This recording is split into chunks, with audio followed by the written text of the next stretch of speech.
My humble pranams at the lotus feet of our beloved Bhagwan Baba. Respected elders, brothers and sisters, Jai Sai Ram. Welcome and thank you for joining us for this divine journey of the Tapovanam Parayan. We are very blessed with the opportunity to awaken our awareness through reflection of the life story of Bhagwan Sri Sathya Sai Baba. Over the next 7 days, each evening we will spiritually travel through 18 chapters of the Sri Sathya Sai Satcharitra, which will be lovingly read by devotees from across Region 5. Each evening will begin with Vedam chanting, followed by live reading, and conclude with Swami's darshan. Please enjoy this wonderful event by kindly remaining on mute and with your cameras off to help create a peaceful and disruption-free experience for all participating. We pray to Swami to be with us, to help us understand, and to guide us on this holy journey as we approach the auspicious occasion of Guru Purnima on July 10th. Let us now begin with the opening prayers, after which I invite Brother Getan, Region 5 President, for the inauguration of the Parayan. Sai Ram.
कवीनामुपमश्रवस्तमम् ज्येष्ठराजं ब्रह्मणां ब्रह्मणस्पत आनशृण्वन्नोतिभिः सीदसादनम् प्रणो देवी सरस्वती वाजेभिर्वाजिनीवती धीनामभिप्रियवतु गणेशाय नमः सरस्वत्यै नमः श्रीगुरुभ्यो नमः हरिः ॐ।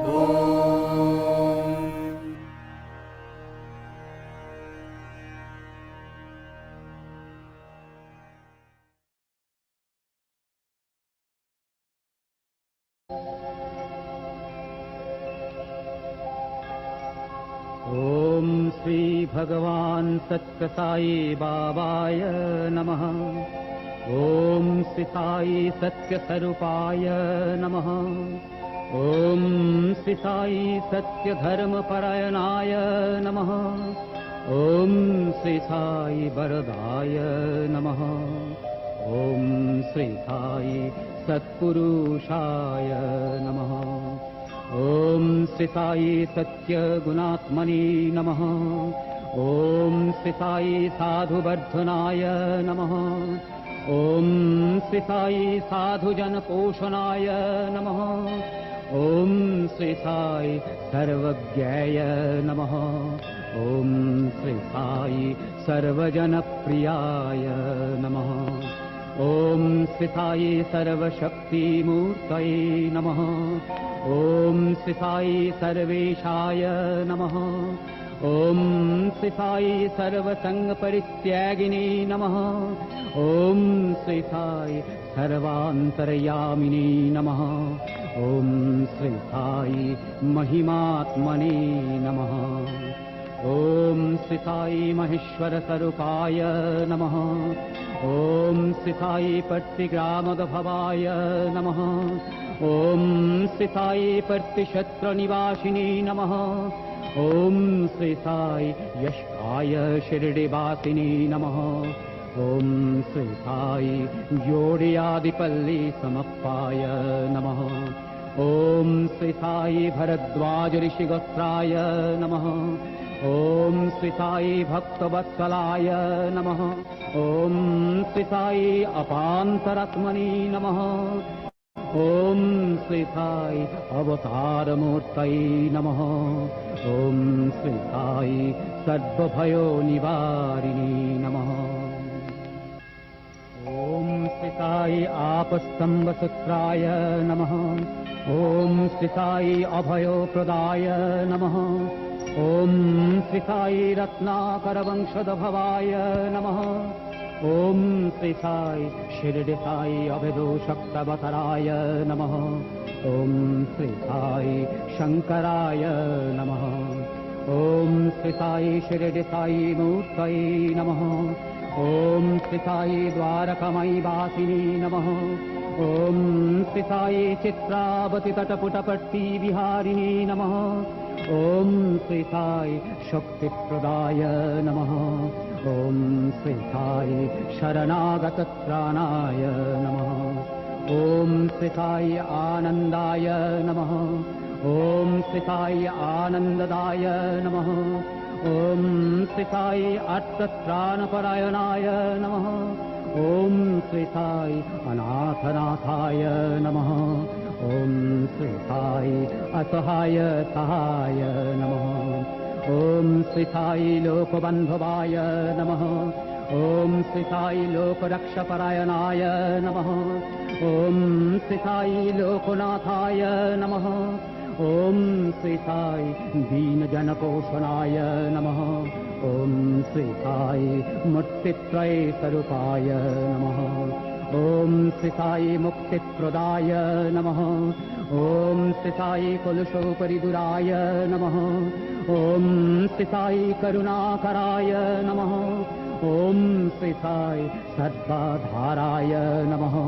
ॐ श्री साई सर्वरित्वासिनी नमः। ॐ श्री साई पुण्यफलप्रदाय नमः। ॐ श्री साई सर्वपापक्षयकराय नमः। ॐ श्री साई सर्वरोगनिवारिणे नमः। ॐ श्री साई सर्वबाधाहराय नमः। ॐ श्री साई अनन्तनूतकर्त्रिणे नमः। ॐ श्री साई आदिपुरुषाय नमः। ॐ श्री साई आदिशक्तये नमः।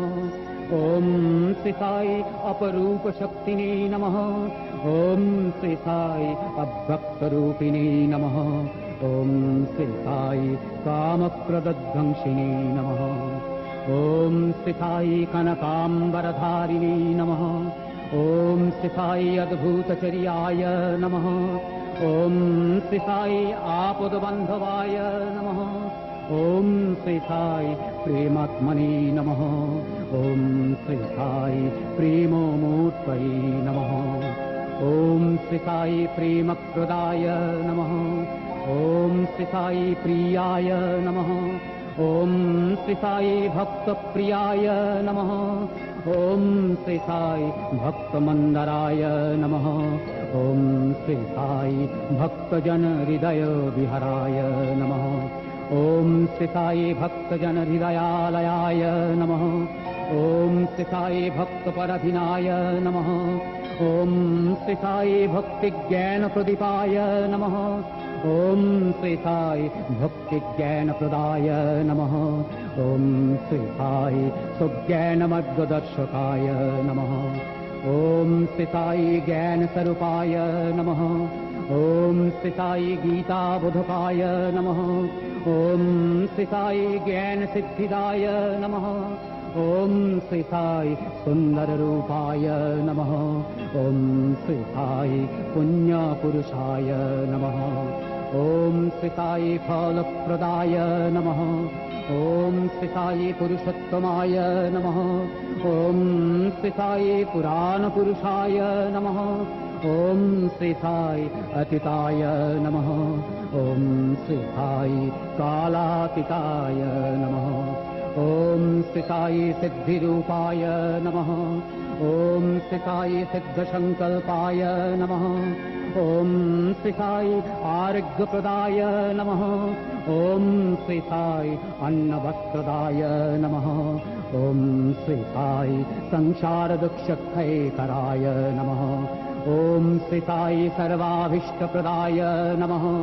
ॐ श्री कल्याणगुणाय नमः। ॐ श्री कर्मध्वंसिनी नमः। ॐ श्री साधुमानससविदाय नमः। ॐ श्री सद्वमतसन्मताय नमः। ॐ श्री साधुमानसपरिशोधकाय नमः। ॐ श्री साधुकानुग्रहवटवृक्षो प्रतिष्ठापकाय नमः। ॐ श्री सकलसंशयोहराय नमः। ॐ श्री सकलतत्त्वबोधकाय नमः। ॐ श्री योगीश्वराय नमः। ॐ श्री योगीन्द्रवन्दिताय नमः। ॐ श्री सर्वमङ्गलकराय नमः। ॐ श्री सर्वसिद्धिप्रदाय नमः। ॐ श्री आपन्निवारिणे नमः। ॐ श्री आर्तिहराय नमः। ॐ श्री शान्तमूर्तये नमः। ॐ श्री सुलभो प्रसन्नाय नमः। ॐ श्री भगवान् सत्यसाई बाबाय नमः।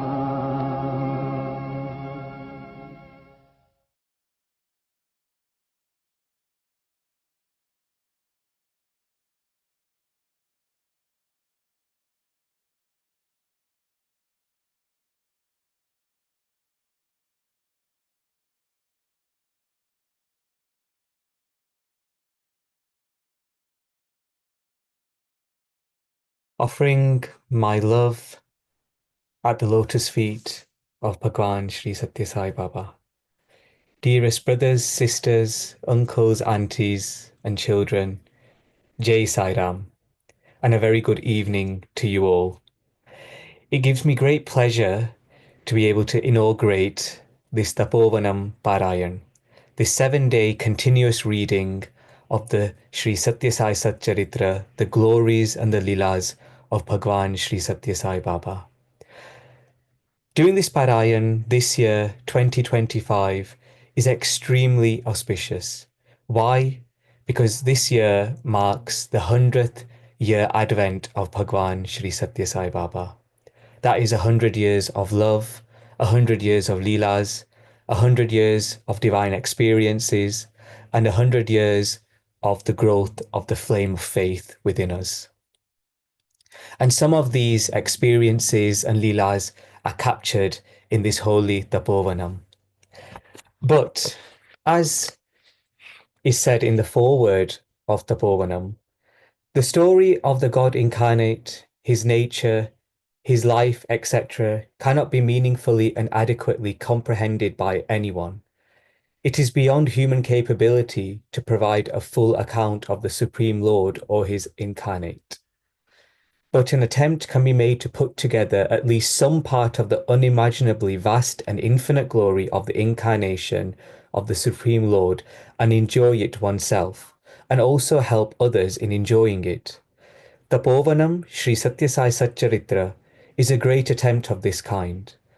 This is a holy book of daily recitation of the sacred life story of Bhagwan Sri Satya Sai Baba.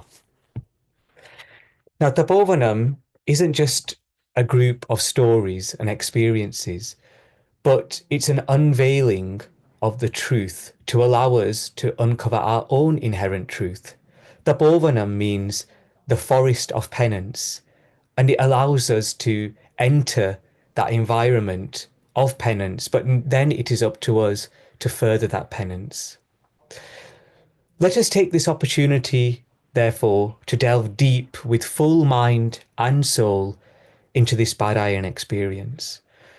And let's make an attempt to make our lives a Parayan of love, service, and his message.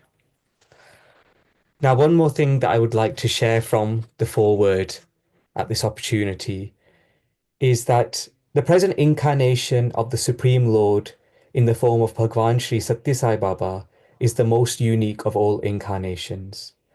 The fame and glory of the earlier incarnations in India were known only to the Indians. But the whole world is familiar with the magnificence and splendor of Bhagwan Sri Satya Sai Baba.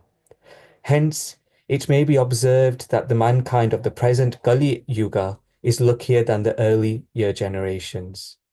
We should indeed feel greatly fortunate that we are the contemporaries of the Lord, who walks amongst us, who speaks to us, who loves us more than a mother, and above all, who takes care of us all the time.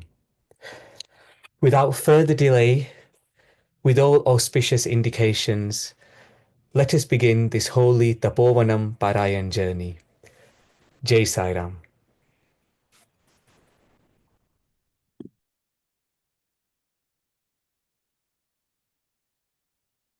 Jai Sai Ram. Tapovanam, Sri Satya Sai Satcharitra, the sacred life story of Sri Satya Sai Baba, by Jandiala Venkateshwara Sastri. Day 1. Chapter 1, Tapovanam. You cannot see me, but I am the light you see by. You cannot hear me, but I am the sound you hear by. You cannot know me, but I am the truth that you live by. Baba. Entering the Tapovanam. Before I commence the Parayanam of this book, Tapovanam, I offer my most humble salutations to the lotus feet of Bhagwan Sri Satya Sai, the Lord of the universe, the protector of the afflicted, and the encapsulation of the Satchit Ananda Parabrahma, the universal supreme reality. There stands a banyan tree on the mountain path leading to Prashanti Nilayam to the university. It is no ordinary tree. It is the Dhyana Vriksham, the tree of meditation, and is the Tapo Vriksham, the tree of spiritual austerities. On 29th of June 1959, Ashada Purnima, i.e. the full moon day of Ashada month, Bhagwan materialized a thick copper plate of 15 inches by 10 inches, inscribed with alphabetical letters of great spiritual potency, the Bija Aksharas. He deposited it in the earth at a spot specially chosen on the hill behind Prashanti Nilayam, and over it planted this banyan tree. On that sacred occasion, he addressed devotees and declared, "This tree is the Bodhi tree, under which Gautam Buddha sat, meditated, and received spiritual illumination. This is the tree of enlightenment, Jnana." Lord Krishna is known as Vatapatrasai, reposing on a banyan leaf, because during the period of Palaya, which is the ultimate merger of all creation in the infinite, he assumed the microcosmic form of Balakrishna, which is Krishna the baby, and reposed on a banyan leaf. This is the tree referred to by Sri Krishna in the Bhagavad Gita. If aspirants or sadhakas meditate and undertake spiritual austerities here, they will attain fulfillment of their desires, success in their efforts, control of the senses, and steadiness of the mind. With reference to planting of this tree, one of the lines of the Ashotara Satya Namavali reads, Sadaka Anugraha Vata Vriksha Pratishtapaka Namaha. The banyan lives forever. It is immortal, also known as Amara Vriksham. Growing into a mighty tree by itself, it drops innumerable root-like extensions from its branches to the earth, which in turn become fresh roots and extend the tree in all directions.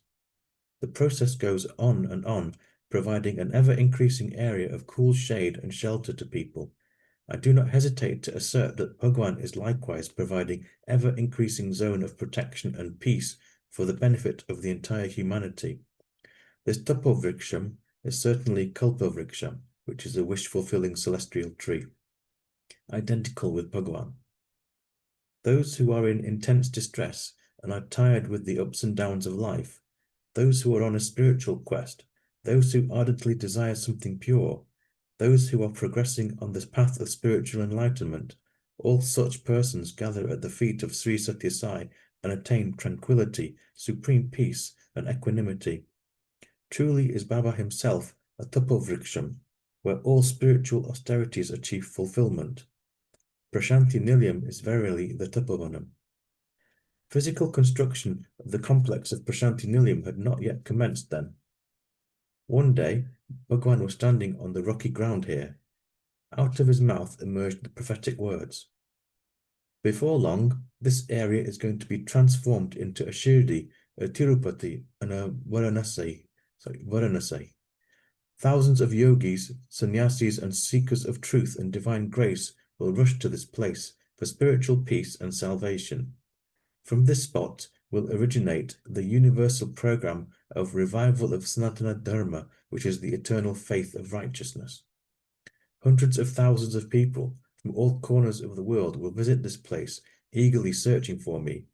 At the far fringes of such crowds will stand many more, craning their necks to catch at least a glimpse of my person. If they manage to snatch but a fleeting flash of a tiny bit of this ochre robe I wear, they will thank their stars and feel that the purpose of their lives has been fulfilled. Within a short time after Swami made this announcement, Prashanti Nilayam took shape. The Prashanti Mandir, with its distinctive style and beauty, the temple tower, numerous multi-story buildings providing accommodation to devotees, the exquisite Purna Chandra auditorium, and the Sai Kulvant hall, all sprang into existence. Very soon, Prashanti Nilayam was designated a township. In the words of Baba, this is a place where every human being can experience spiritual peace par excellence. It is a temple and at the same time a church and a synagogue, to each according to his or her preference. Everyone is entitled to drink deep at the unlimited and bountiful fountain of love of God. God has incarnated here in human form. Here, everyone can reach the highest levels of spiritual attainment. My goal is to convert every human heart into a Prashanti Nilayam. It is only for achieving this that the present avatar of mine has materialized on earth. Every devotee is free to avail themselves of these benign surroundings to meditate to his heart's content, irrespective of the deity he worships. He will suffer no disturbance. Nowhere else in the world can such a facility be found. That is why this place is regarded as universal garden of meditation, Vishva Tapovanam. Fulfillment of spiritual austerities is attained very much faster here. The formless supreme reality, or Nirakara Parabrahma, is seen here in flesh and blood, in human form. Just sit in meditation, God himself comes to you. He stands right in front of you. He smiles gently at you. He speaks endearingly, reassuringly to you. He touches you softly. He blesses you. He showers divine bliss on every atom of your being. It is only on the strength of good deeds and good fortune accumulated during numerous past lives that one is privileged to enter this Tapovanam. That is why Bhagavan says, without my will, nobody can set foot on the soil of Puttaparthi. No one can do so by chance or by accident. This is literally true. Hundreds and thousands of visitors throng to Puttaparthi seeking relief from restlessness of mind. They come from far and near, from every continent and country. They belong to different races and religions, and they speak numerous languages. They go back after experiencing indescribable bliss and peace. They are receiving due reward for the merit they have accumulated during previous lives through spiritual sadhana. No less than personal interaction with God himself is their supreme reward at Puttaparthi. They rejoice in the blessings Bhagwan Sri Satya Sai showers on them. Those who never before practiced any spiritual austerities whatsoever get inspired on seeing Bhagwan and begin to do so. This is evident even to a casual observer. Because of many such reasons, this book has been named Tapovanam, the garden of meditation, and the ever-merciful Bhagwan has blessed this humble effort. Pranavam. The pilgrimage centre of Puttaparthi is surrounded by beautiful hills, which provide a sylvan, pleasant and peaceful environment. One feels as if great sages and rishis are performing meditation there. Behold, it is now the Brahma Muhurtam, the pre-dawn period. Cool and refreshing breezes are wafting. Birds are up and making soft chirping sounds. In the Prashanti Nilayam precincts, around 4:40 a.m., the gong strikes 12 times. That sets in motion the day's activities in the divine court. Devotees quietly move into the forecourt and take their seats in perfect rows. At 4:50 a.m., the gong strikes 5 times. Those sitting in the forecourt smoothly move into the hall. After the button hall is full, lights are switched off and the doors are closed. It is now exactly 5 a.m. A bell is rung. The gathered devotees begin rhythmically intoning the Omkar, or the utterance of Om, the universal sound, in perfect unison and measured tone. Omkar is credited with the power of attuning the individual Atma, or soul, with the Paramatma, the supreme principle. The great rishis of yore gifted Omkar to the world as Maha Mantra, the sublime, most potent mantra. It is said, Om iti eka aksharam brahma, which means this single-syllabled word, Om, is itself the divine principle. It comprises 3 sounds, A, U, and M, Om. Constant and sustained incantation or japam of this pranavam leads to obliteration of mind and experience of supreme bliss. Regarding the profound significance of Om, Baba has this to say. There is only one word which is all-pervasive throughout the universe. That is Omkar, that is Pranavam. All creation is imbued with Pranavam. The mountain brooks sing Pranavam. The oceans sing Pranavam. Why? Even the process of inhalation and exhalation is nothing but Pranavam. Those who perform manual labor, like palanquin bearing, or lifting weights, or washing clothes, ease their strain and soothe their nerves by rhythmically intoning Pranavam. That being the case, if one intones Pranavam with full understanding of its meaning and significance, and with devotion, one is sure to expiate all burden of accumulated sin and attain release from the cycle of births and deaths. Just as a long train of coaches moves forward when it is linked to a railway engine, all mantras become potent and fruitful when they are prefixed with pranavam. Even if just pranavam alone is intoned, it amounts to having intoned the essence of all the Vedas. Such a potent and all-powerful provider of supreme bliss, the Omkar now echoes 21 times in Prashanti Nilayam. The spiritual vibrations thus generated are carried on the wings of the early morning waves of breeze, creating spiritual pulsations throughout the universe.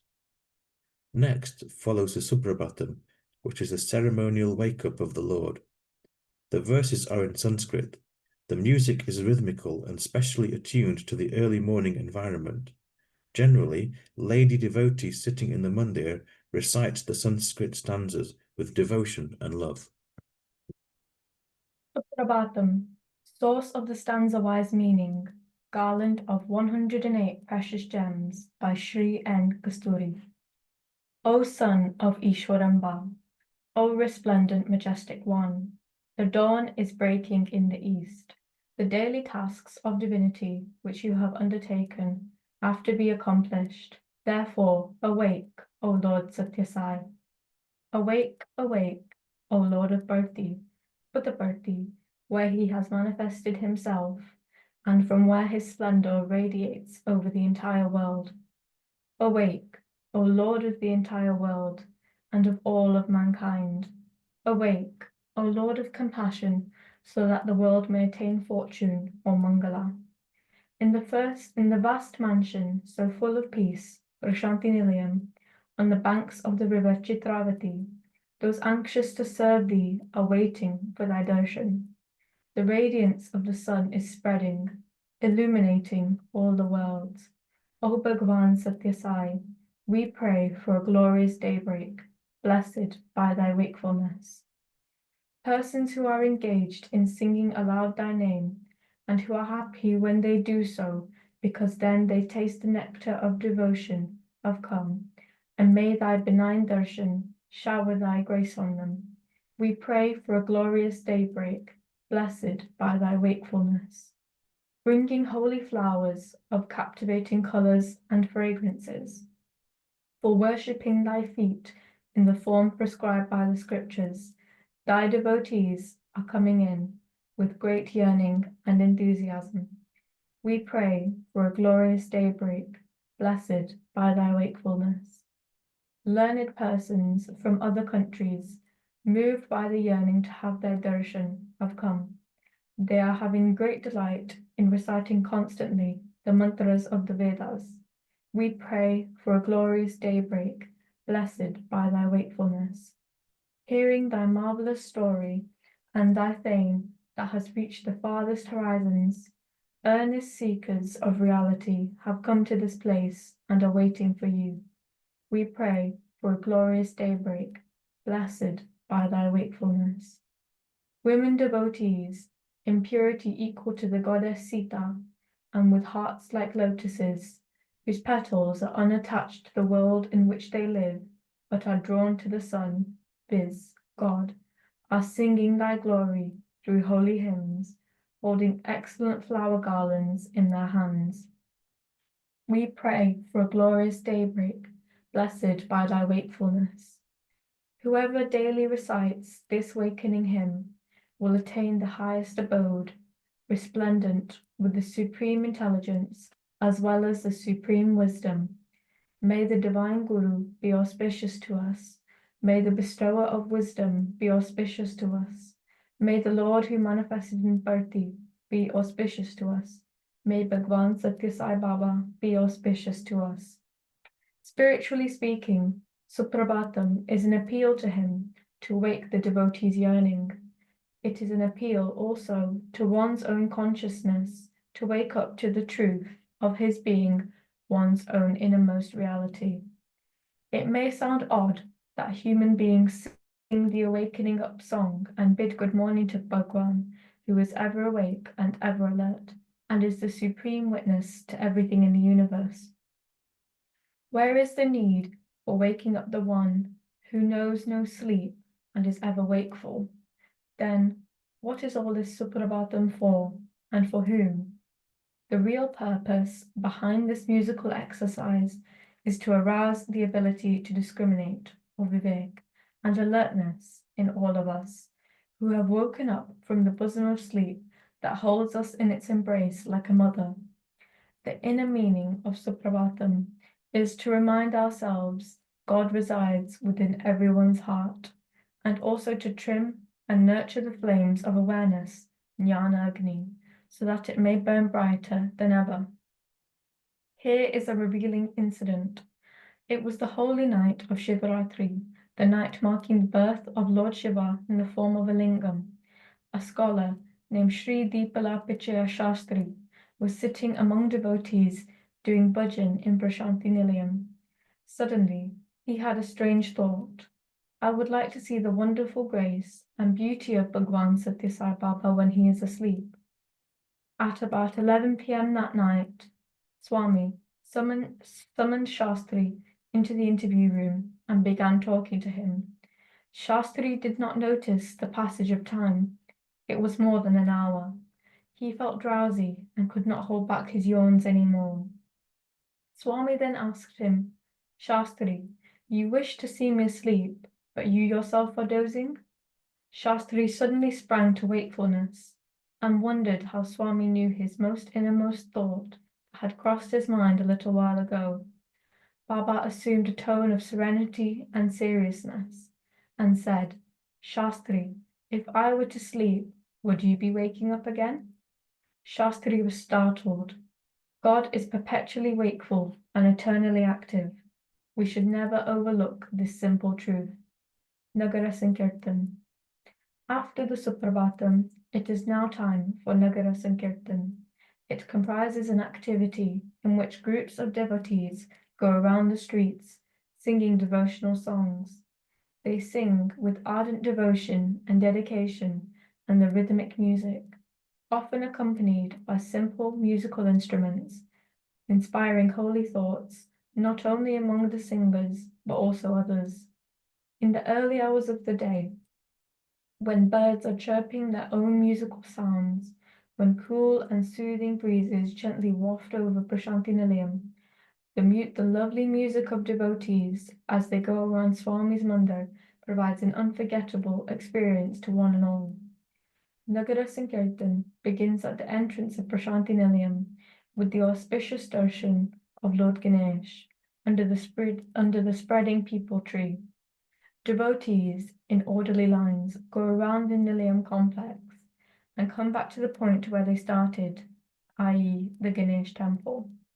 At the age of 10, Sri Satya Sai Baba, then known as Satya Narayana Raju, or simply Satyam, would gather a group of boys from Puttaparthi for singing bhajan songs. The group called themselves Sri Panduranga Bhajan Mandali. Inspired by the enchanting personality of Satyam, the group would don appropriate custom-made uniforms and, with flags in their hands, go around the village, street by street, singing bhajans to the accompaniment of cymbals. They would set a tall lampstand on the ground and go around it in a wide circle, singing in rhythm and ecstasy. Occasionally, infectious diseases like cholera and smallpox used to rage and ravage villages all around Puttaparthi. But here in Puttaparthi, residents noticed everyone was safe and happy and healthy. They felt it was solely due to the devotional activity of Satyam's Bhajan Mandali. Soon, residents of neighbouring villages began inviting the Mandali to come over and perform bhajans. In due course, they too noticed relief from disease and untimely death. The tiny devotional seedling planted by Satyam in those far-off times has blossomed today into the Sri Satya Sai Seva Samitis and their Nagara Sankirtan Vrindas, or groups, carrying on bhajan activities on a more extensive scale all over the world. Sundarshan. Nagar Sankirtan is over, and it is time now for Sundarshan, i.e., public audience, familiarly known as Darshan of Bhagwan. Eager devotees are now entering the audience hall and taking seats in well-ordered rows. Meanwhile, the temple priest performs rituals of worship of the two deities, Lord Ganesh, Lord Subramaniam, whose temples are located directly at the entrance of Prashanti Nilayam precincts. Soon the deities are bathed in holy water, Abhishek, decorated with flowers and garlands, worshipped and offer arti. The morning hours resound with Vedic mantras. Now everyone is sitting in well-ordered rows in the audience hall, waiting for the arrival of Bhagwan, the personification of the ultimate in human form and the saviour of mankind. Among the eager audience are those who have come from far-off lands, profess different faiths, and follow different modes of worship.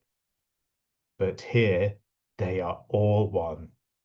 They are keenly waiting for the same identical event that happens regularly day after day, the arrival of the ever-merciful Bhagavan Sri Satya Sai Baba.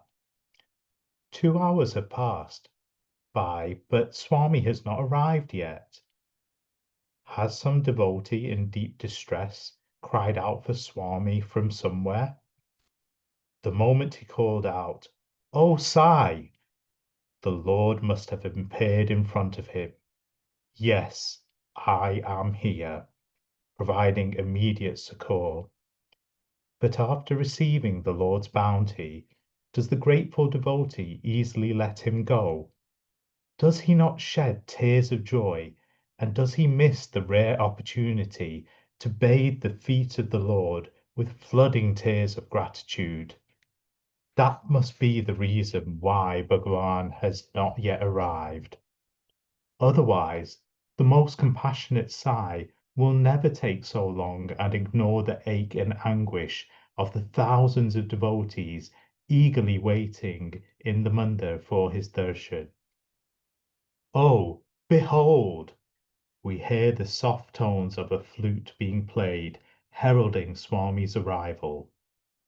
Thousands of heads turn in the same direction as sunflowers turn towards the sun. With eyes peeled, devotees try to catch a glimpse of the Lord at the earliest moment. Do they see some flash of red there? That play of colour marks the direction from which he comes in, the one absolute truth, Ekam Sat. What a glorious sight it is! Clad in an effulgent flame-hued garments, mercy and compassion taken physical form, personification of grace, showering gentle smiles of indescribable charm, Bhagavan Sri Satya Sai is slowly moving in and going along the rows of devotees. With one hand raised in Abhaya Mudra, the gesture of assuring protection, he is satiating the parched hearts of distressed devotees. He is receiving numerous letters which devotees humbly hold up to him. To some, he is granting the coveted privilege of offering Pada Namaskar, salutations to his lotus feet. Some others are blessed with Vibhuti, sacred ash, manifested from nowhere by a mere movement of his palm. He is blessing some by a soft touch or by raising of his open palm. The scene is beyond description, a sight for the gods. Swami has been described by scholars as Mona Vyakya Prakritita Parabrahma Tattvam, which may be translated as supreme divinity manifested through silence. Swami does not speak much, but every devotee finds that all his doubts are cleared and misgivings dissolved. All his worries get resolved as he sets his eyes on Swami. His whole being is inundated with Shanti, peace, Karuna, tenderness and compassion, and Prema, love. Every person there is thinking alike. How many days and years have I longed for this moment of darshan of Swami? The ever-merciful Lord is now nearing me in flesh and blood. He is close at hand. Let my eyes be satiated with this glorious sight.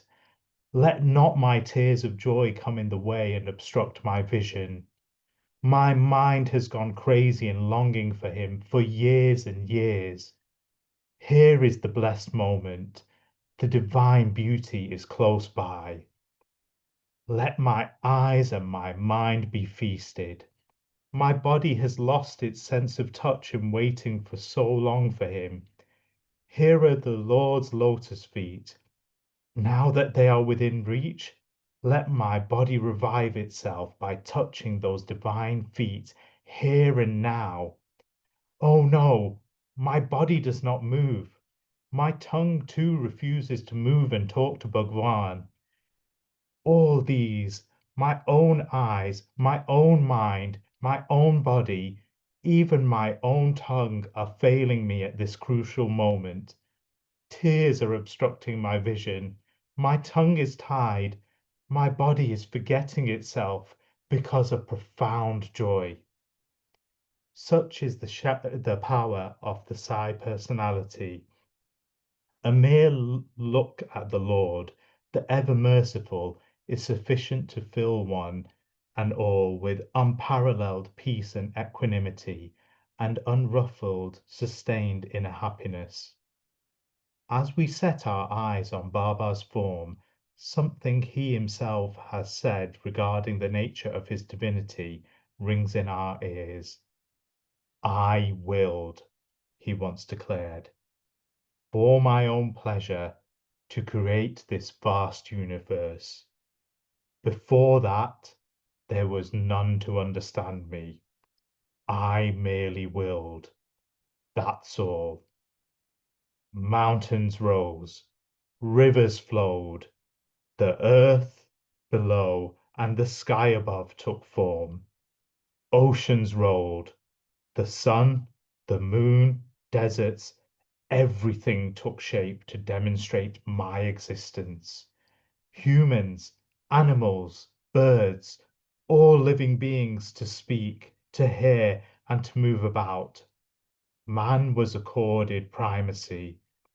I equipped the human brain with my own discriminative wisdom, Vignan.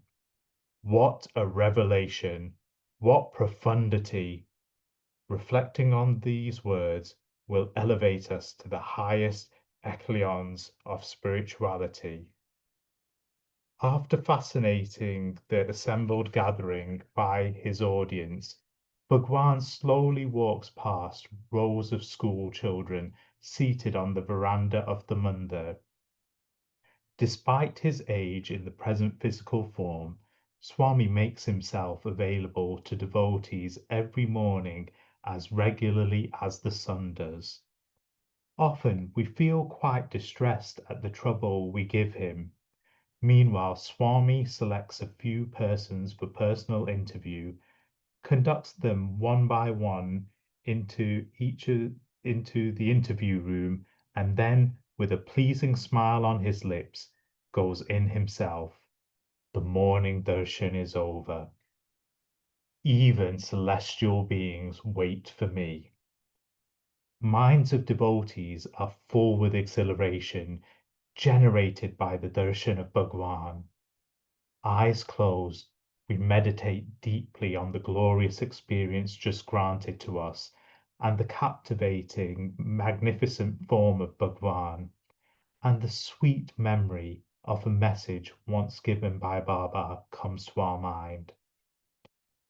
After availing of the blessing of seeing me, retire to a place of solitude and silence. Keep your mind steady and unruffled. In that state of absolute calm, meditate on my form and the rare privilege and good fortune of having seen me in person. You will then derive the beneficial effect of my blessings in full measure. Then you may enter into the stillness and receive the completion of my blessings. My energy goes from me to you as I move past you during public audience.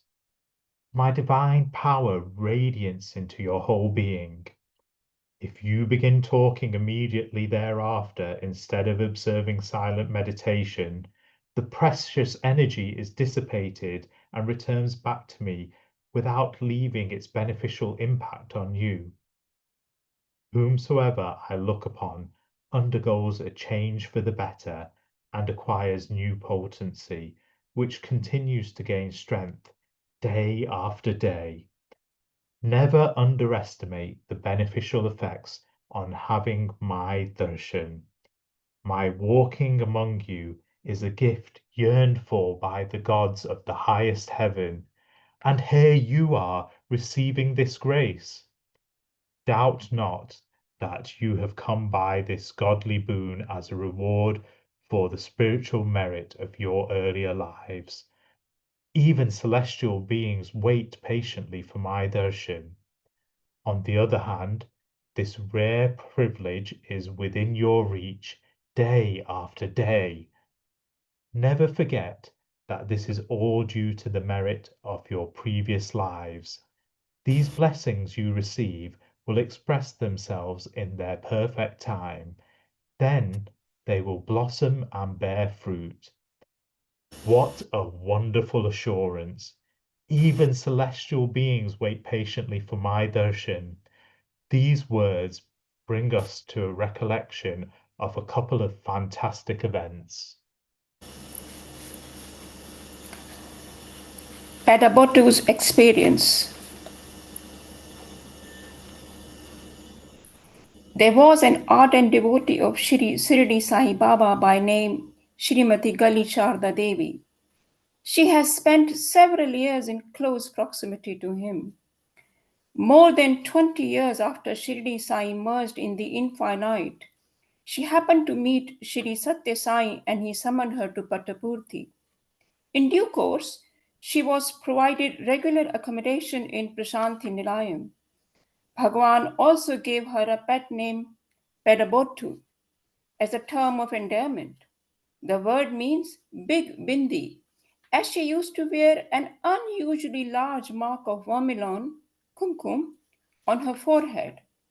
It so happened that in the early hours of one morning, she was sitting in meditation under the Tapovriksham in Patapurti.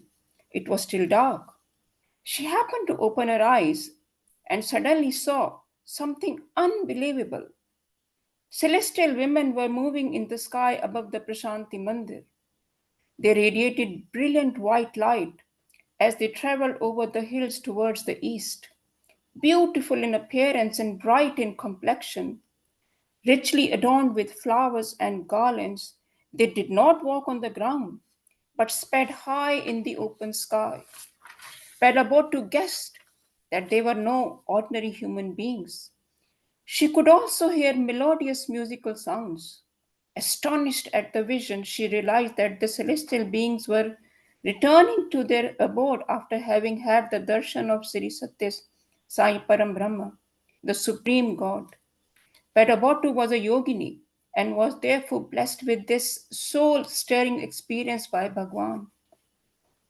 After a little while, she came down the hill and quietly opened the doors of Bhajan Hall to find everyone was fast asleep. She realized that some celestial visitors were still there entertaining Baba with music and dance. In the morning, when Pedabotu met Baba, she mentioned to him, Swami, I saw the celestial beings as they were returning after meeting you. Oh, did you? Gently smiled Swami. Raja Reddy's vision. It was Vakunt Ekadashi, a day of exceptional sanctity. Holy scriptures describe it as a glorious day on which Lord Shri Mahavishnu vouchsafed darshan to devotees at northern gateway of his celestial abode. A devotee called Raja Reddy was sleeping on the veranda on the first floor of Prashanti Nilayam. At about midnight, he woke up. He noticed through the slightly open doors of Swami room a very bright illumination. He wondered why so much light was there at such an odd hour. He drew close and peeped through the gap between the doors. He was astonished to find several celestial beings taken turns to pay homage at lotus feet of Bhagwan Shri Satya Sai. The emitted fantastic illumination. Swami was reclining like Lord Shri Mahavishnu on the bed provided by Adishesh and was graciously accepting their homage. 7 fires were burning bright all around Swami's bed. The vision startled Raja Reddy. He quietly drew the doors close and went to his bed on the veranda. He could sleep no further.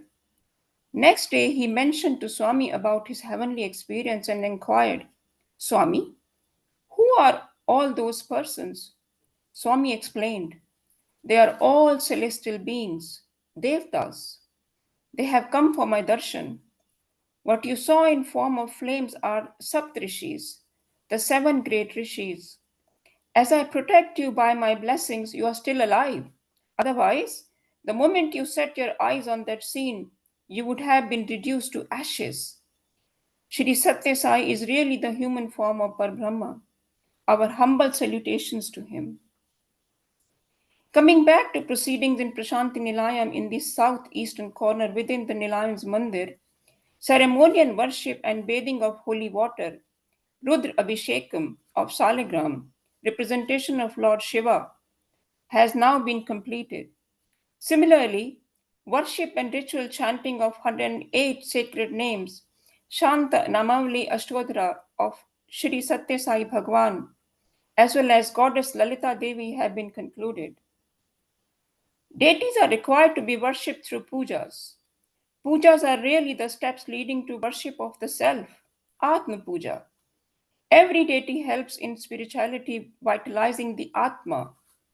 Each puja has to be performed with devotion and proper realization that it is but worship of Supreme Being enthroned in one's own inner self. Love, spiritual consciousness, and awareness of the universal absolute. These should become part and parcel of a devotee's daily life. Bhajan. It is now 9 a.m. and bhajan has commenced in the mandir. Bhagwan has come inside with a gentle smile and graced the decorated throne. He moves his hands gracefully in rhythm with the songs being sung. He has a habit of moving his fingers as if he's writing something in the air. As he smiles now and then, the audience goes into raptures. What does he write? Why does he smile as he writes? What would be the thoughts that go on in his mind? The whole picture seems so mystifying. We are reminded of what Swami once said. You must have all noticed that when I'm seated in the throne in the bhajan hall, I smile as though I recognize someone. I move my fingers as if I were writing something in the air. That is because I actually speak or communicate with persons not visible to you. I always help those who pray to me for help, but do not give publicity to these matters. Does a father advertise the affectionate help he gives to his own son? The public bhajan program comprises devotional songs related to Lord Ganesh, Lord Sri Ram, Lord Sri Krishna, the Buddha, Jesus, Sai, and Allah. The singers sing soulfully, accompanied by music played on various musical instruments. Devotees too join in.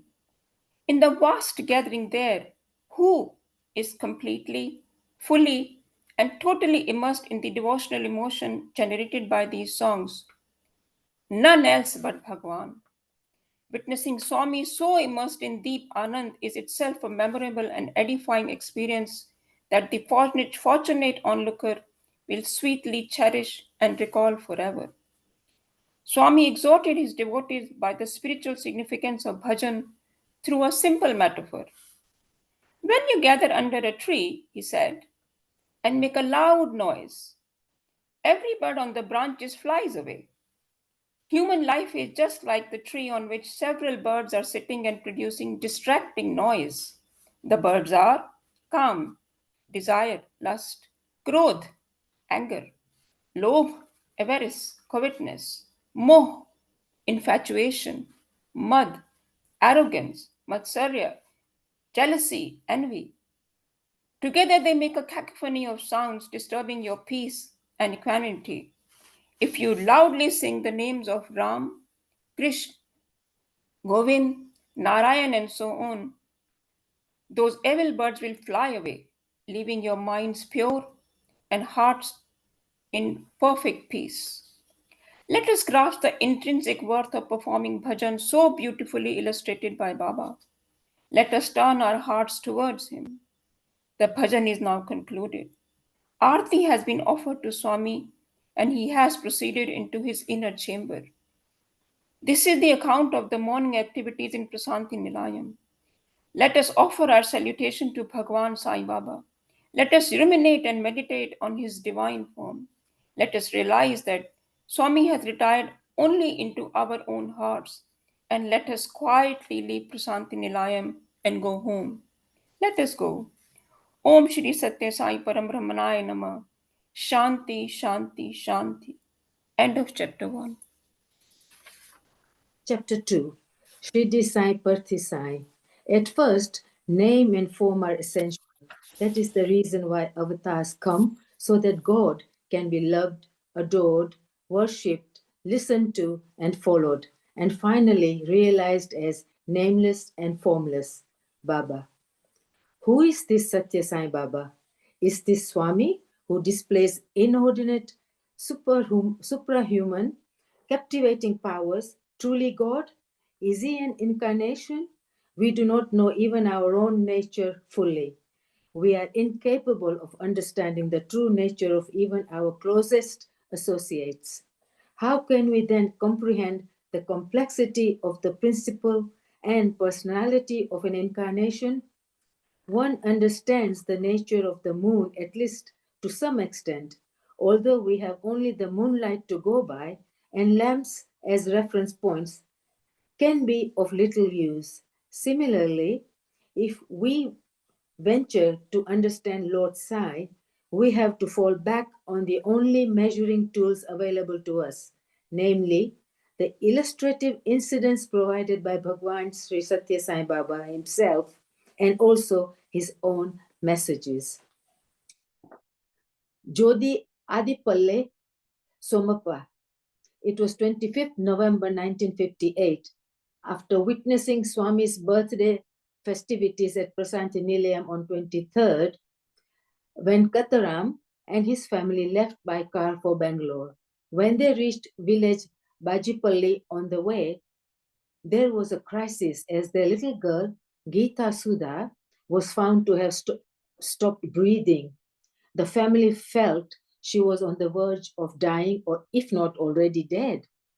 In their agony, the family members looked around for help.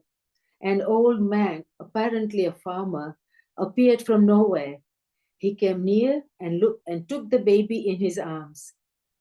At his touch, miraculously, the girl showed signs of life and cried. They were surprised to see the girl, whom they thought dead, come back to life so suddenly. Venkataram, the father of little girl, was overjoyed and as a mark of gratitude offered a rupee to the unknown benefactor. The old man politely refused it.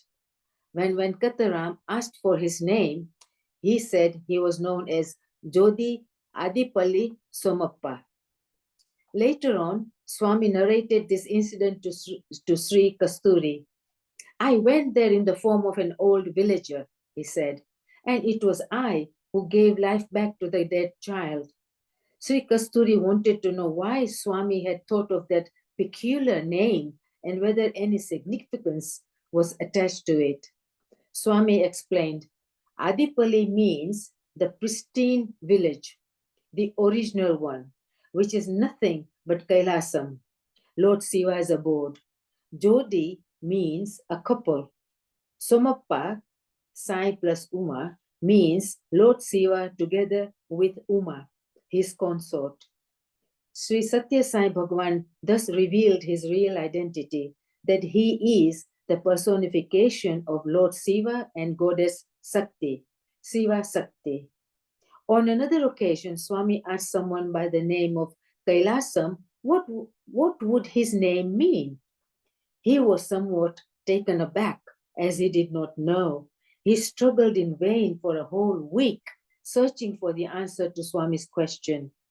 Then Swami himself explained to him. Kailasam signifies the cleanest, purest, and flawless crystal. It is also a symbol of purest, untainted heart. Lord Shiva chose Kailasam as his celestial residence, and he also resides in a pure heart. Prema Kutiram. There stands on the highway close to Bajupalli a building called Prema Kutiram, the College of Love, the Cottage of Love, and in its vicinity stands the marvelous structure celebrated as Sarva Dharma Situpam, incorporating the cardinal principles of all the religions of the world. It was not known as Prema Kutiram at the time it was established in 1980. It was then known as Sri Satya Sai Seva Sibiram, service camp. The organizers were Sai devotees and they used to serve refreshments to pilgrims on their way to Prasanthi Nilayam to attend the festivities there and also on their way back. By virtue of its dedicated service, the Sibiram received Baba's special appreciation and blessings. On 30th November 1980, Swami visited Sibiram and told the organizers, my blessings are always available in plenty to whosoever is dedicated to doing good. Inspired by Swami's blessings, the Sibiram widened its activities with renewed vigor. In due course, the Sarva Dharma Samanvaya Trust also came into being. It devoted itself to the establishment of a Seva Sadan, orphanage, and aged people's home. It so happened that Mrs. Anjali Devi, the celebrated Telugu film actress, Ms. P. Susila, the well-known singer, and some others were on their way to Puttaparthi. The organizers greeted them and requested them to stop for a while and accept prasadam, refreshments blessed by the Lord, provided at the Sibiram. But the famed travelers did not appreciate the nice gesture. They mistook the host to be the usual run of cinema fans who were also eager to rub their shoulders with film folk.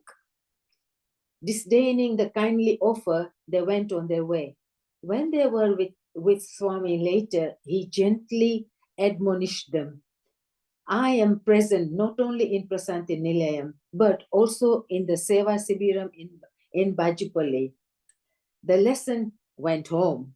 On their return journey, they made it a point to stop at the Sibiram. They profusely apologized to the organizers and humbly accepted prasadam from their hands before resuming their journey. Swami is known to move about the area about Bajipalli, assuming various forms at will. No doubt he does this for the well-being of the residents there. In Telugu, Bagu means well-being and Pali means village or habitation. The author is using subtle pun on the letters Baji in the name of the village. On 7th June 1996, Swami inaugurated the aged people's home there and he announced, this Sibiram is Prem Kutiram, Sri Satya Sai Prem Kutiram, ever since it has been known by that name. The sacred touch of his lotus feet has often sanctified the Prem Kutiram. On 11th June 2000, Bhagwan again visited Prem Kutiram and to the pleasure of the devotees declared open the rest house for the aged, the temple for Lord Ganesh, and the cow shed. Baba, the Shiva Shakti. Bhagavan was once walking on the sandbanks of the river Chitravati in the company of his devotees. He was smiling enchantingly and moving gracefully. That attracted a cameraman who readied himself to take a photo. When he requested, Swami, just one picture please, Swami tried to put him off. No, Bangaru, no. But the photographer already clicked his camera. Bangaru in Telugu means gold. Swami often uses this as a term of endearment while addressing someone close. When in due course the film was developed and printed, the photograph showed Swami as Ardhanariswara, the divine dual form of Lord Siva, one half as Siva and the other half his consort Devi Parvati. Around 1945, when the Dashera processions were taken out from the old temple in Puttaparthi, Swami used to be dressed up as Ardhanariswara. Among those who witnessed the exalted form were his ardent devotees, Kumarama and Sakama, who used to recall the splendid vision quite often. During the Treta Yuga, there lived a great rishi called Maharishi Bharadwaja. He loved Vedic learning and devoted 100 years of his life to it. Even so, he could not complete his studies. Realizing that there could be no end to his studies, he set about doing tapas, spiritual austerities, in the name of Devendra, the lord of the Devatas. Devendra finally appeared before the Maharishi and told him, "You will never be able to attain full understanding of the Vedas. Give up this fruitless pursuit. Instead, perform the Savitra Yaga, which will bestow on you the spiritual fulfillment you hope to obtain through Vedic studies." Maharishi Bharadwaja also received the necessary procedural instructions from Devendra. The Maharishi desired very much that Goddess Shakti should be personally present at the yagna. He went to Kailasam for inviting her in person. He found Lord Shiva and Goddess Parvati dancing together and totally engrossed. The rishi could not find a convenient moment to make his request to Goddess Shakti. 7 days passed as he waited and waited. He was having darshan of only Lord Shiva, not of Shakti. He felt disappointed and miserable. On the 8th day, however, Shakti gave him just a sideward glance smiled softly, and then turned quickly away and resumed her dance. Sage Bharadwaja mistook that Devi Shakti had deliberately slighted him. He immediately left Kailasam and headed home. While coming down the hill on his way back, suddenly his left leg and hand went out of control as if they were dead. His speech was gone. One eye went blind. Apparently, he had a stroke of paralysis. Lord Shiva came to his rescue. He drew near and consoled him with kind words. Don't worry, my dear Rishi. Devi Shakti has truly blessed you as well as your yaga. With these reassuring words, the Lord sprinkled some water from his kamandal, pitcher, onto the disconcerted sage. Immediately the Rishi regained his faculties. Both Lord Shiva and Goddess Shakti promised that they would together attend his yaga and bade him farewell. Bharadwaja successfully completed his yaga in due course. Both Lord Shiva and Devi Shakti attended it and blessed him. As a token of their pleasure, Lord Shiva promised the Rishi, both of us will incarnate in human form in your Gothram, Vamsam, dynasty, no less than 3 times. In the first incarnation, I will be Sai Baba in Shirdi. In the second, both of us together will incarnate in Puttaparthi as Satya Sai Baba. Finally, Devi Shakti will incarnate as Prema Sai. He went on to say, O Rishi, when you came to Kailasam, Devi Shakti ignored you for 8 days. In atonement thereof, when both of us take human form in your dynasty, Devi Shakti too will suffer in the same way as you had suffered in Kailasam. When that happens, I will sprinkle holy water on Shakti and make her regain the faculties in the same way as I restored yours in Kailasam. On 29th June 1963, Bhagavan Sai Baba suffered a stroke due to thrombosis and the left side of his body was paralyzed. Hundreds of devotees who had assembled in Prashanti Nilayam were agonized on seeing the suffering of the Master. During that week, Swami was in coma for 3 days. He survived 4 heart attacks. Disconsolate devotees could do nothing but shed bitter tears in utter helplessness.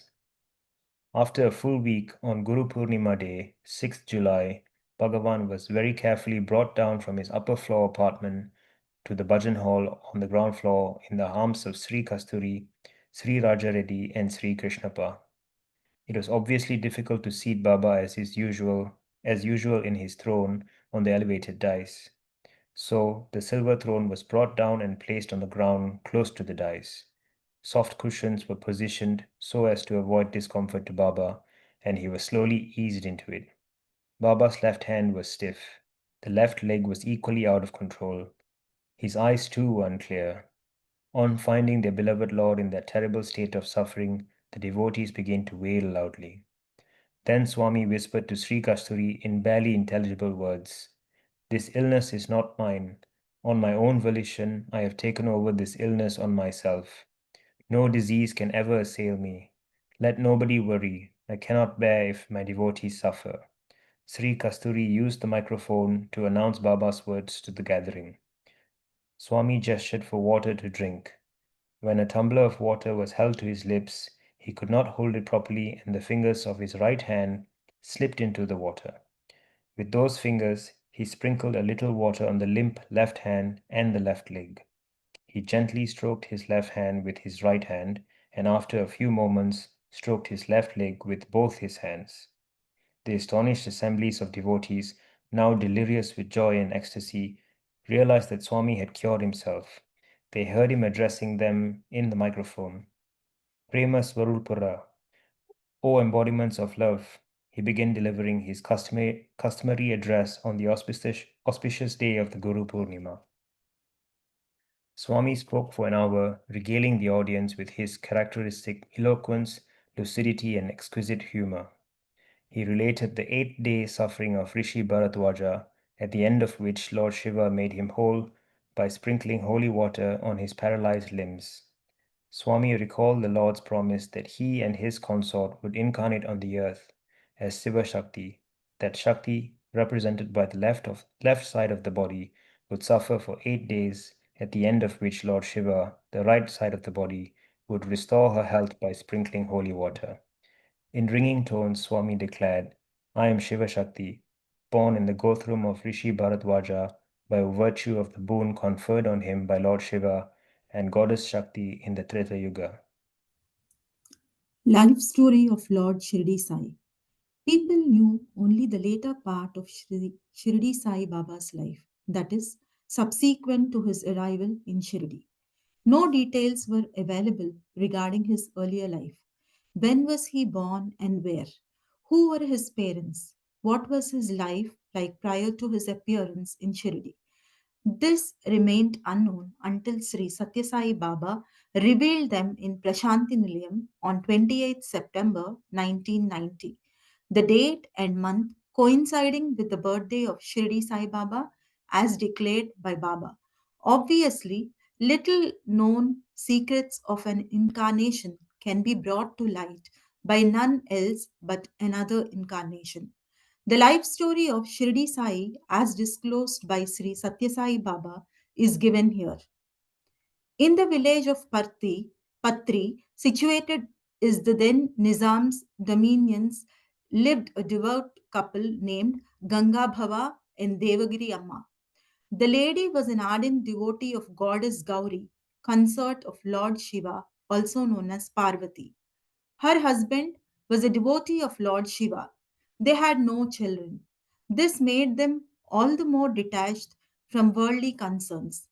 They spent all their time in worship of Lord Shiva and Devi Parvati. Ganga Bhava plied a river boat for a living. It was the rainy season and the river was in flood. Fearing that his boat might be swept unattended, Gangabhava told his wife that he would go to the banks of river and stay there overnight with his boat and take care of it. She gave him his evening meal at 7 p.m. and finished her own meal soon after he left. At about 9 p.m., there was a knock on the front door. Thinking that it was her husband and wondering what made him come back so soon, she anxiously opened the door. An old man was standing outside. He promptly stepped in and said, "Oh, lady, it is very cold outside. Will you kindly give me a little space inside for spending the night here?" Hospitable by nature, she produced a mattress, gave it to him, and showed him a place on the veranda to sleep in. She retired to her own room, closed its door, and went to bed. But not long after, the man knocked on the door again.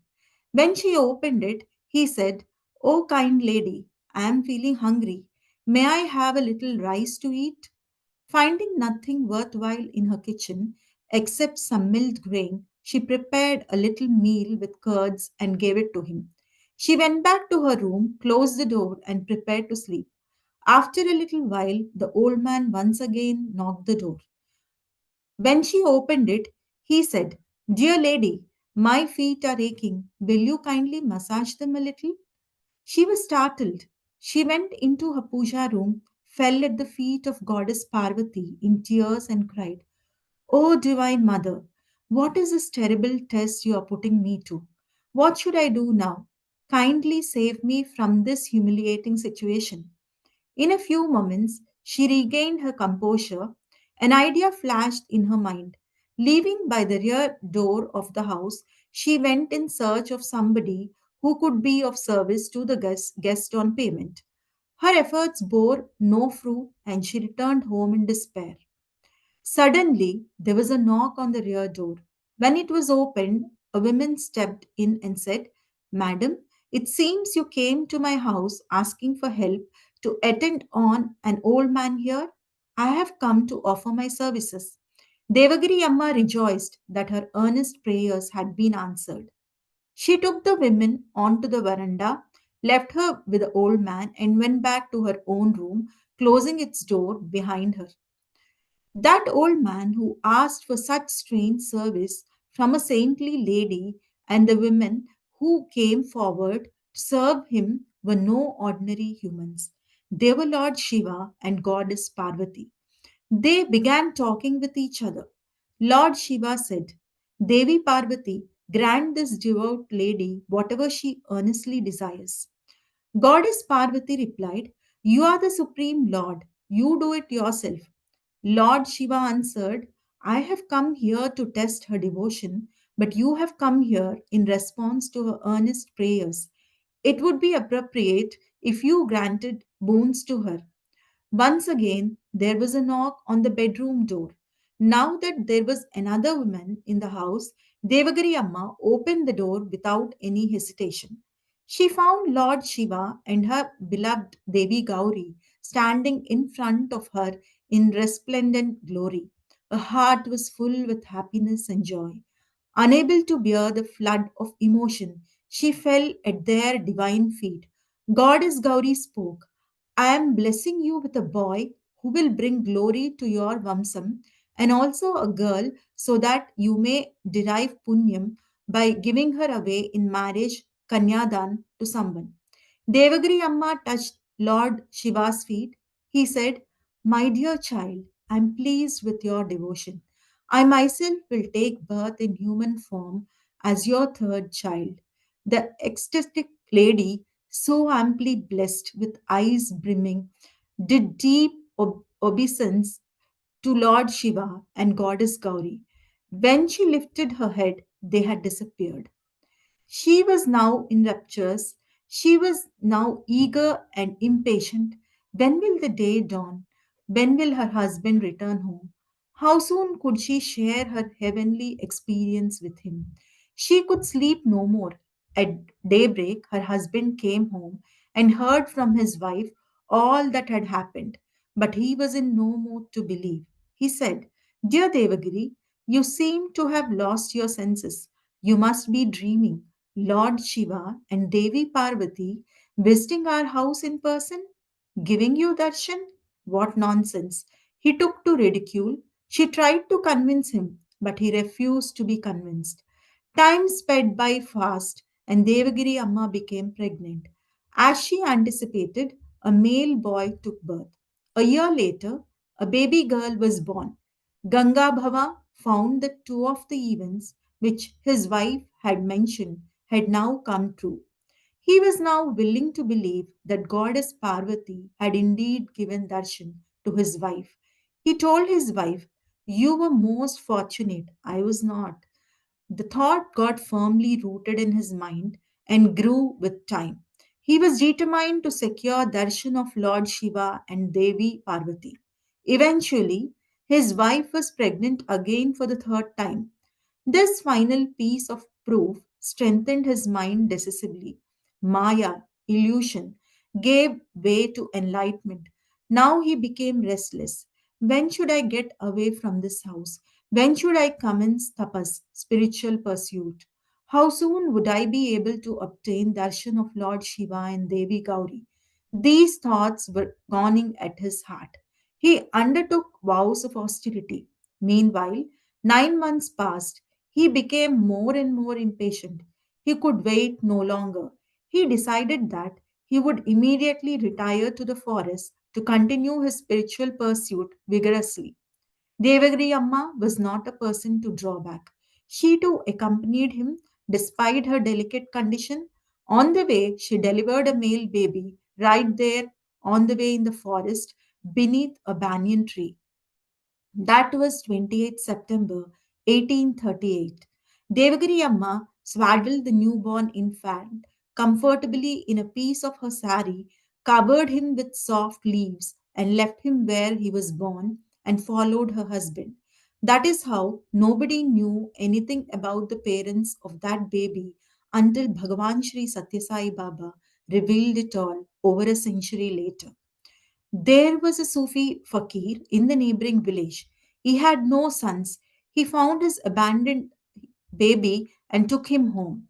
From 1838 to 1842, the child grew up in that fakir's house. After the fakir passed away, his wife looked after the boy. His behavior was quite abnormal. He would go to Hindu temples and shout, I am Allah, I am God, and Allah Malik hai. God is the master. Hindus used to trouble him. He would go into masjids and cry, Rama alone is God and Shiva is Allah. Because of his odd and unconventional behavior, people of both faiths used to complain to the late fakir's wife. She found it difficult to set him right. She knew a person, Venkusa by name, who was a scholar and a devout person reputed to be an exalted soul. She took the unruly boy to Venkusa and left him in the great man's care. From 1842 to 1851, for 9 long years, he was looked after by Venkusa, who treated him with great affection and love. That aroused jealousy and malice in the hearts of the other residents in Venkusa's ashram. One day, the boy left that palace and reached Shirdi, where he stayed for a couple of months. Thereafter, he left Shirdi too and wandered from place to place for several years. In the course of his travels, he arrived at a village named Dhupkheda. During his stay there, it so happened that a marriage was fixed in the household of a resident of the village named Chandbai Patel, whose wife's younger brother was the bridegroom. Accompanying the bridegroom's party, the peripatetic boy went to Shirdi.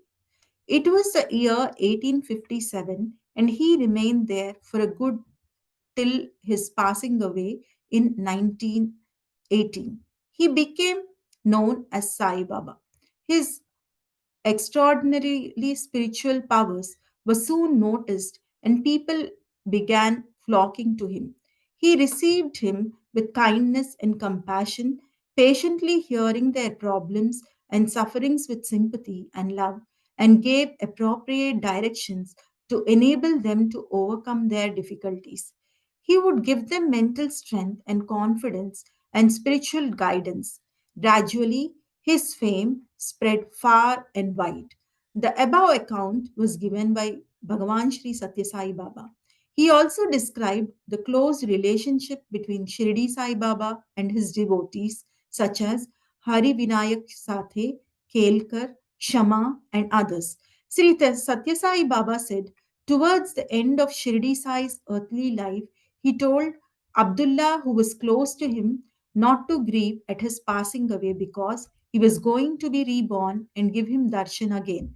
When Abdullah inquired how soon that would be, Baba replied that it would be just 8 years later. The first incarnation took place in Maharashtra, and the second one would be in Madras Presidency. Madras Presidency is that time included Puttaparthi, which is in the present state of Andhra Pradesh. Abdullah further asked Baba in what form he would appear in the coming incarnation. Baba replied that he would bear the name of Satyam. Evidently, what he was referring to is this present incarnation of Sri Satya Sai.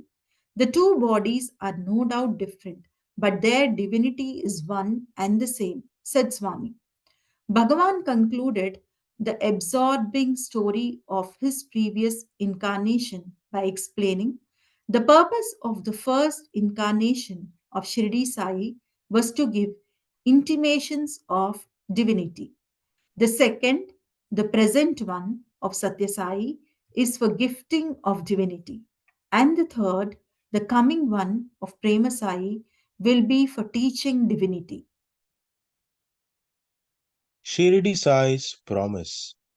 In the previous chapter, we briefly read about Srimati Gali Sharada Devi, an ardent devotee of Shirdi Sai Baba. Married at an early age, she begot 6 male children, but not even one survived beyond the 6th year of age. Immensely distressed, she went to Shirdi and begged Sai Baba to grant spiritual peace to her. He received her with sympathy, offered her solace, and facilitated her spiritual progress. She often begged him to initiate her into some potent mantra in order to help her in spiritual advancement. He was putting her off somehow, or on the other, appearing on occasions to be angry too. Sometime in 1918, a little before Shirdi Sai merged in the infinite, She held his feet firmly, pleading once again for mantra upadesh. Apparently vexed with her insistence, Sai Baba turned on her in anger and kicked her in the chest. Deeply hurt, she left him, denied herself food, and slept that night in the open ground under a tree opposite Dwarka Mai. Late in the night, the compassionate Baba approached her and gently pacified her with soothing words. My dear child Gori, I will tell you something. Let us go to the Lendi garden. How can I sleep soundly when you're in distress and are starved? On reaching the garden, he stretched his hands up and uttering Allah Malik hai, God is the master, materialized a couple of puris and a bit of khoya to go with them. When she tried to go and fetch drinking water, he stopped her and materialized a tiny pot of water in the same manner as he had produced the food a little earlier. After she ate and felt relaxed, he spoke in a pleasing tone. Look, my child Gori, I will tell you something, but before that, you should hold my feet and promise me that you will not tell this to anyone. After she did so, he continued, I will be born in the Andhra region with the same name of Sai Baba. You will then come to me, enjoy my close company, and attain happiness. You are now well past the need for any mantra. After you see me in my second avatar, you may tell this to others when occasion arises. Sharada Devi considered herself most fortunate and that her life was blessed. Soon after this incident, on the Dasera day, 15th October 1918, Sri Shirdi Sai shed his mortal coil at 2:30 p.m. and attained Mahasamadhi. More than 20 years sped by. She was now running an orphanage. She was traveling from place to place, giving Harikatha performances to raise funds. During her travels, she happened to go to Uravakonda. She had heard a lot about a miracle boy called Satyam. She went to see him in the house of Sri Seshamaraju, the boy's elder brother, where the boy was then staying. Satyam noticed her and invited her to sit close to him. When he addressed her in a pleasing tone, Gauri, she was startled, as that was the same sweet and affectionate way Shirdi Sai alone and nobody else used to address her. Satyam added, You owe me rupees 16. Do you remember?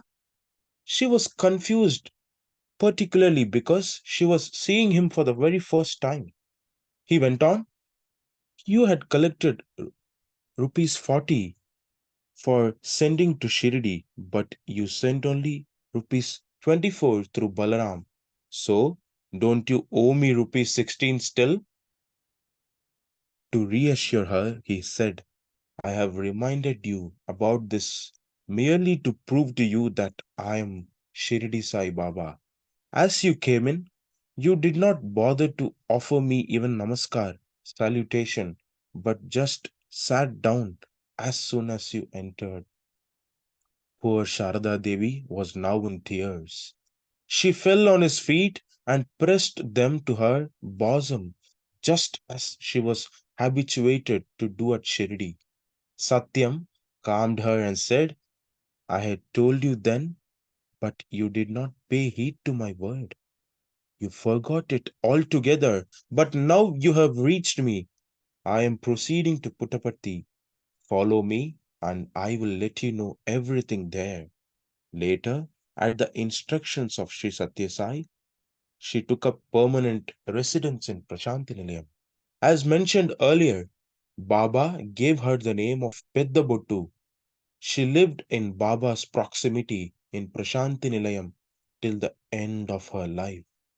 Shirdi Baba would often display great anger, but Satya Sai Baba is always a picture of sweetness and pleasantness. Swami once explained the nature of this attitudinal difference.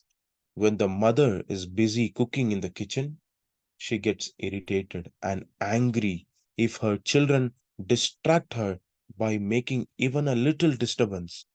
But when she later serves the cooked food to them, she is full of affection, love, and patience. The former avatar at Shirdi was the stage of preparing tasty dishes. Now it is the stage of serving those dishes to you with love. Bodies are two, but divinity is one. Om Sai, Shirdi Sai, Abheda Shaktyavatāraya Namaha. As a child, Madhav S. Dikshit had seen Shirdi Sai Baba but spent the last phase of his life with Bhagavan Sri Satya Sai at Brindavan in Whitefield near Bangalore. As a boy, he suffered from unbearable pain due to migraine. Hari Sitaram Dikshit, the elder brother of the boy's father, took him to Shirdi Sai Baba. This Hari Sitaram Dikshit was generally known as Kaka Sahib Dikshit. Baba rubbed some ashes taken from his dhuni fireplace on the forehead of the boy and briskly ordered him to go away. The boy was taken aback at what he felt was a slap on his face and curt dismissal. He made up his mind never again to go to Baba, but his uncle, Hari Sitaram Dikshit, assured him that what he mistook as a slap was, on the other hand, Baba's blessing. Besides, what Baba ordered out so curtly to go away was not the boy, but his migraine. He added, every one of us here has been waiting and waiting for some such sign of Baba's grace. If only he would if only he would give a similar slap to anybody, he would feel immensely blessed. Ever since, ever since this incident, vexatious, the vexatious migraine never appeared again. Several years later, having heard that Shirdi Baba had taken reincarnation as Satya Sai Baba, M.S. Dikshit went to Puttaparthi along with some of his friends. It was 23rd of October 1961, Vijayadashami Day. Speaking on that occasion, Swami said, this divine power left the previous body in the year 1918. At that time, I told devotees that I would come back again after 8 years. While putting down on paper what I had stated, Kaka Sahib Dikshit recorded in his diary that I promised to as an 8-year-old boy. This mistake occurred because Kaka Sahib Dikshit did not make his noting immediately on hearing me, but took quite a while to do so. Then, too, after a long time, so he relied solely on his memory. M.S. Dikshit happened to be at Puttaparthi for the Shivaratri festivities. A doubt arose in his mind. What is this? Shirdi Sai Baba was an unassuming personality, wearing simple clothes.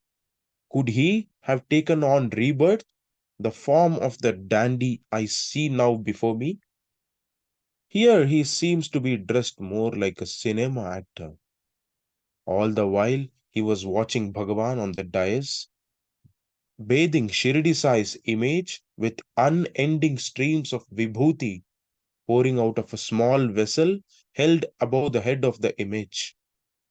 He watched also the miracle of the Shivalingams, an elliptical symbol of the Supreme Being. emerging out of Bhagavan's mouth. There followed a discourse from Bhagavan, in the course of which he said, "Some persons present here are thinking that it is quite odd that I should wear silk clothes like a cinema actor and that I sport a peculiar type of hairdo." Dikshit was startled. He had no doubt that Baba was surely referring to his own doubts and felt disturbed. Bhagavan summoned M.S. Dikshit into the interview room. There was a photograph of his late uncle, Kaka Sahib Dikshit, in his pocket. Swami saw the picture and said, "This is your uncle, H.S. Dikshit's picture. He was my devotee when I was in Shirdi. Do you still have any doubts in your mind?" All doubts in Dikshit's mind vanished. But a single ardent wish remained unfulfilled. He had very much desired to serve as the doorkeeper of Shirdi Baba's room. Bhagavan knew this. He fulfilled his desire by assigning the same job to him in Vrindavan. Swami also said to him, "Your time has come to go to heaven, but Swami has decided to increase your life by 8 years because you stayed with Shirdi Baba for 8 years." Dikshit lived in a house right in front of the gate of Vrindavan. He died 8 years later. The 2nd of October 1996 was a red letter day. Devotees worshipped 1008 pairs of padukas, replicas of Baba's sandals, on that day in the grand venue of Sai Kulant Hall. Dr. D.J. Gadhia spoke on that occasion. When Baba spoke later, he referred to Dr. Gadhia and said, "He is the son of M.S. Dikshit and grandson of Kaka Sahib Dikshit, who had lived in Shirdi." This Dr. Gadhia did not see him, but I saw him. His father, M.S. Dikshit, brought and showed to me the diaries kept by Kaka Sahib Dikshit. He had recorded therein that whatever difficulties one might face in life, one should never give up Swami. This doctor's father, M.S. Dikshit, stayed in Brindavan for 30 years. It was I who encouraged this Gadhia to study medicine and sent him to Manipal. Subsequently, I pressed him to go to London. Thus, the association of this person with Sai Baba comes down from his forefathers' times, long, long ago. This is what applies to everyone here. Otherwise, there is no possibility at all of your ever coming here. You have entered onto this path only by virtue of the cumulative stock of good fortune and punyam acquired over several previous lives. There are crores of people in India. How many of them are able to come here? Many people do have the desire to come, yet they are unable to fulfill their desire. It is a matter of divine blessing that you have been able to come to this holy place. Swami said, Baba is all pervasive. Tiedemann Johansson, a Norwegian from Oslo, happened to come to Puttaparthi. Swami materialized a ring and presented it to him to ward off the problems he was beset with. A few years later, while traveling in Bangladesh, he lost that ring in a river near Chittagong. A month after the loss, when Tiedemann arrived in Whitefield, Bhagavan came to him and placed the lost ring in his hand. Swami told the astounded Tiedemann, "This ring came to my hands because I am there in the river. Not only in that river, I am present in every river, everywhere. Swami is all pervasive, omnipresent. Once, a lady devotee from Kanpur came to see Shirdi Sai Baba in Dwarka Mai. She saluted him and sat down. Baba asked her whether the birthday celebrations of her son had gone on well. She told him, Baba, we spent that day happily. We invited all our relatives and feasted them. Prior to that, we arranged all the eatables in a silver plate as offerings to you and left the plate in the puja room. A little later, we wanted to serve that prasadam to the guests, but we found that the plate had disappeared. Only my husband and I and none else entered that puja room. How could it disappear? We all felt unhappy at losing it. Baba, what's happened? Sai Baba replied, do you remember that as you placed the plate before me in the puja room, you prayed to me to come personally on the happy occasion of your boy's birthday and partake of the Naivedyam? As you had desired, I came there and ate them all. Not being sure whether you would believe it, I brought away the silver plate with me. Here it is. He pushed his hand behind the pillow on which he was leaning, drew out the plate, and gave it to her. She was immensely surprised and delighted. Abdullah was regularly cleaning that place in Dwarka Mai thoroughly. He would rearrange the cushions and bed sheets daily as a part of his chores. Abdullah did not turn up on that particular day and someone else did the job. No one, however, had found any plate there earlier. How did it suddenly make its appearance now? We can understand what Bhagavan means when he says he is omnipresent. I know you don't. Satya Sai Baba was then touring Kerala. At the request of his devotees, he visited a village near Trivandrum, now known as Thiruvananthapuram in Kerala. In his entourage was Dr. S. Bhagavantam, the celebrated scientist. Devotees far and near attended the meeting held there. Swami pointed out to Dr. Bhagavantam, who was by his side, an old lady standing in a corner of the huge gathering. He mentioned that he had known her ever since her childhood. Dr. Bhagavantam wondered in his mind, Baba is much younger. That woman is evidently much older. How could it be that her childhood is known to Swami? He asked Swami, Baba, you're but 30 years old. That old woman must be in her 70s. How is it possible that you know her ever since she was a child?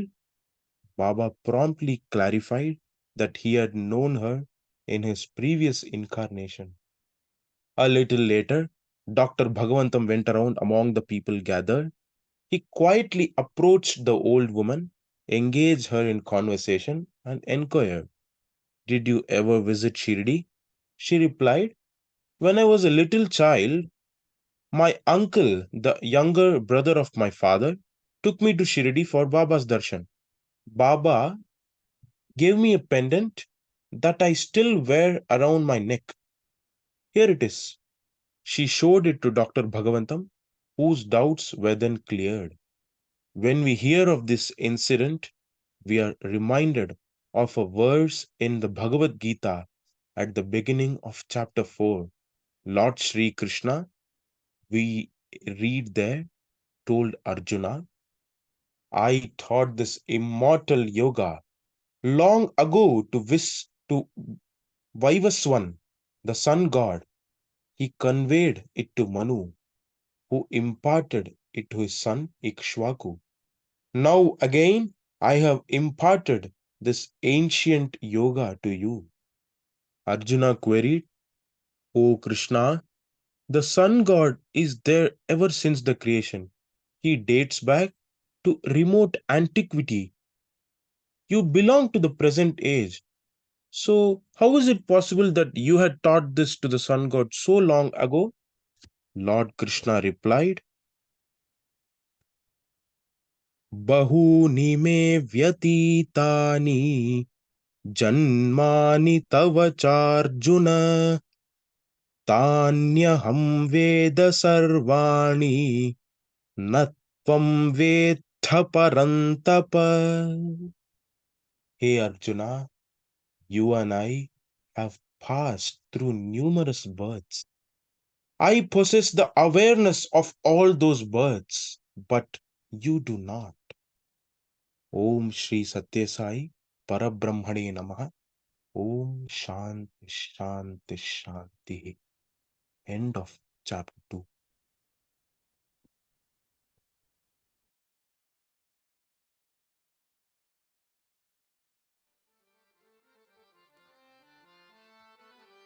विद्यागिरिस्थापका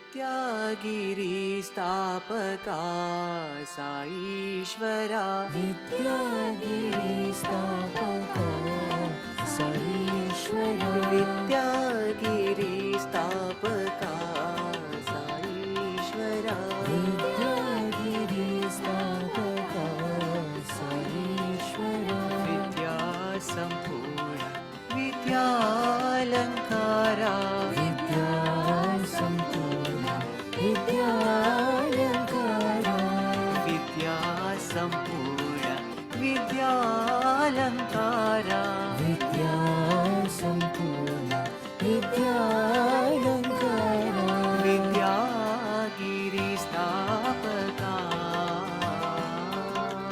विद्यागिरिस्थापका विचार विकार विनाशका विचार विकार विनाशका विचार विकार विनाशका विचार विकार विनाशका विज्ञान विवेक विकासका विज्ञान विवेक विकासका विज्ञान विवेक विकासका विज्ञान विवेक विकासका विद्याधरा विशम्भरा विद्याधरा विशम्भरा विद्याधरा विशेश्वरा विद्याधरा विशेश्वरा विद्यागिरिस्थापका साईश्वरा विद्यागिरिस्थापका साईश्वरा विद्यासम्पूर्ण विद्यालङ्कारा विद्यासम्पूर्ण विद्यालङ्कारा विद्यागिरिस्थापका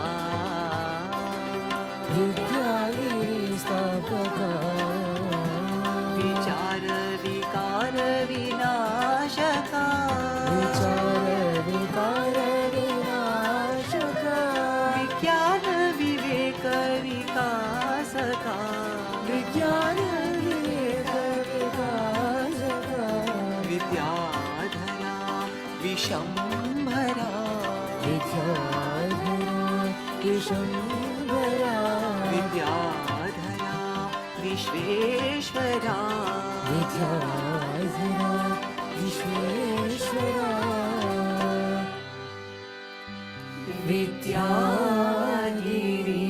विद्यागिरिस्थापका साईश्वरा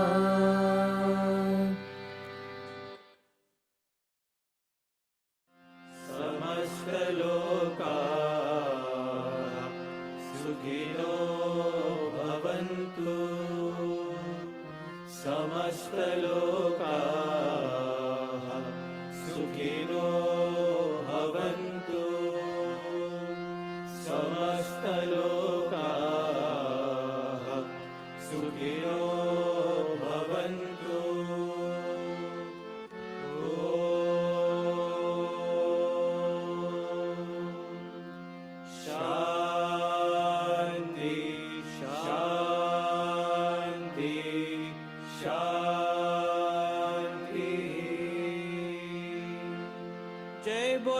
भगवान श्री सत्य साई बाबा जी की जय।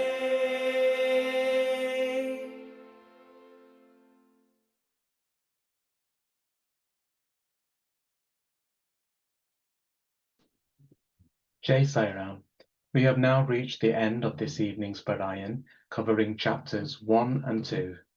Thank you, Swami, for this wonderful opportunity, and a big thank you to all devotees for joining us. We look forward to welcoming you back tomorrow evening from 8 p.m. using the same Zoom details. Sai Ram.